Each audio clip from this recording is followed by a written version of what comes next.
اہم لوگوں کو کہنا چاہتا ہوں، یہ تو ویسے ہی پھلترو قسم کے لوگ ہیں جن کی کوئی حیثیت ہی نہیں ہے، بڑھ گئے ہیں یہ، جہاں سے نکلے ہیں وہیں بڑھ گئے ہیں اور وہیں بڑھیں گے یہ جا کے۔ میں نے ٹی وی پہ سنا کہ میں نااہل ہو گیا ہوں۔ میں حکام بالا سے اور پاکستان کی عظیم لوگوں سے یہ کہنا چاہتا ہوں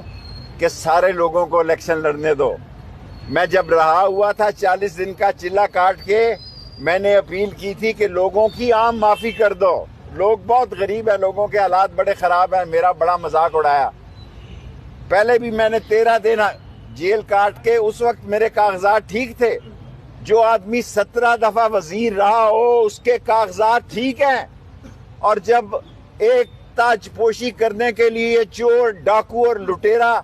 سارے قانونوں کو توڑنے کے لیے، اور جس کا انگوٹھا بھی ایئرپورٹ پہ لگایا جاتا ہے کیونکہ چوروں کا انگوٹھا ہے نا،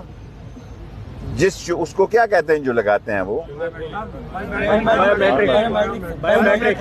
جس چور کا بایو میٹرک جو ہے ایئرپورٹ پر کیا گیا، وہ شیخ رشید کا راستہ روکنا چاہتا ہے، اور لندن سے آنے سے پہلے اس نے مطالبہ کیا کہ شیخ رشید کو نااہل قرار دیا جائے۔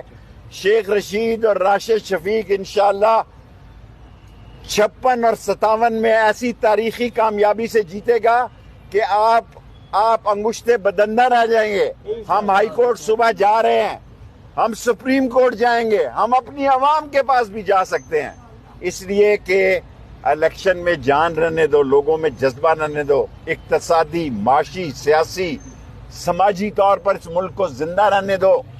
یہ ملک ڈوب رہا ہے اس لیے کہ آپ چوروں کو لے کر یہاں آئے ہیں،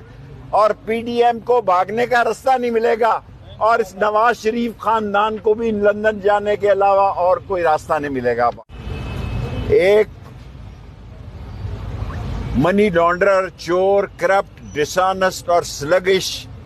شخص کی تاج پوشی کے لیے،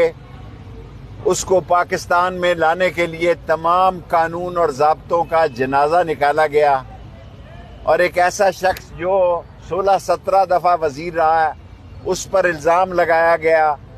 کہ میں مری کے فارس ریسٹ ہاؤسوں میں نے قیام کیا، میں خانہ کعبہ کی چھت پہ گیا ہوں، میں اس کی قسم